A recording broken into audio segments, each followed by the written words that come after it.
Thank you, Ms. President.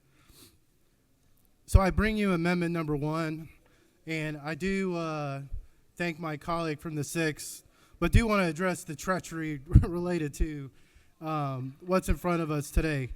Amendment number 1, all it does is tighten up the language in the sub that came back from the House to make sure that amendment number 1 achieves and makes sure that private property owners are protected. There is no interference, but it also makes sure too that for broadcasters in this state that they are protected under the First Amendment, and also too the rules of engagement as it relates to them, and also too, third, make sure that those broadcasters under this amendment, they still cannot record or take content or anything of that effect from a ticketed event and resell it or sell it on the market or use it for other purposes.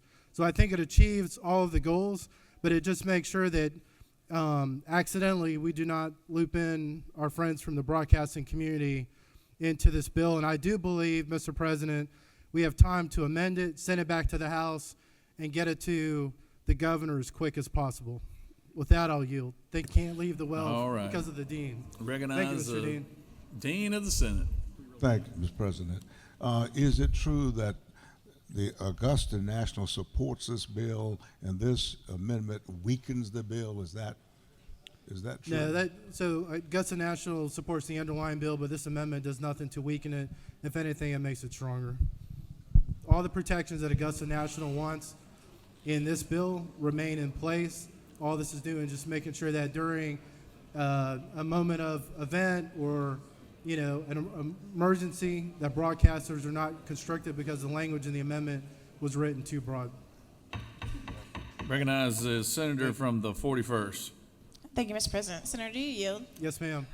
So just so I'm understanding your amendment, you're trying to make sure that people can still broadcast the event as long as they don't interfere with it and are not profiting from it. Is that true?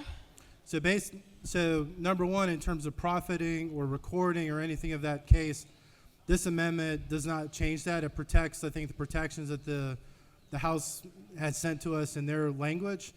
All this bill is basically saying that if I'm a broadcaster, and I'll, for our news friends out there, use WSB as an example, if they're flying one of their drones, and let's say that there's a event of community interest, such as a structure fire, there's been a shooting, or there's been something near that facility or area or property, that broadcasters under federal rules and state rules do not get constricted in terms of where they can fly that drone, but it also does not impede on private property. So all we're doing is making it very clear and very strict in terms of that language, where we believe in the bill that came from the House, it's written too broad. Do you further yield? Yes, ma'am. So does your amendment, I don't think it does, who is a broadcaster? What constitutes a broadcast? Could I, as just an individual private person, broadcast directly to my YouTube channel, and that would allow me to continue to fly my drone over these things? No, the broadcasters we're talking about are designated news organizations across the state, whether it's radio or TV, that maybe you would find in your local community, or we see here across Metro Atlanta, or our local radio stations like WGAA in Cedartown, Georgia. So is that defined somewhere else that's not here in your amendment? Because in the amendment it just says broadcast. It doesn't define who the broadcasters are. So I'm just a little concerned that instead of tightening it, which I understand is your intent, that it is actually broadening it by not telling me who broadcasters are. No, That's I my think concern, isn't it true? Yeah, I think it's achieving the goal. I'm sorry, say it. Could you repeat that? No, this amendment is achieving the goal. Okay, thank you. With that, Mr. President, I'm going to yield. Senator has yielded.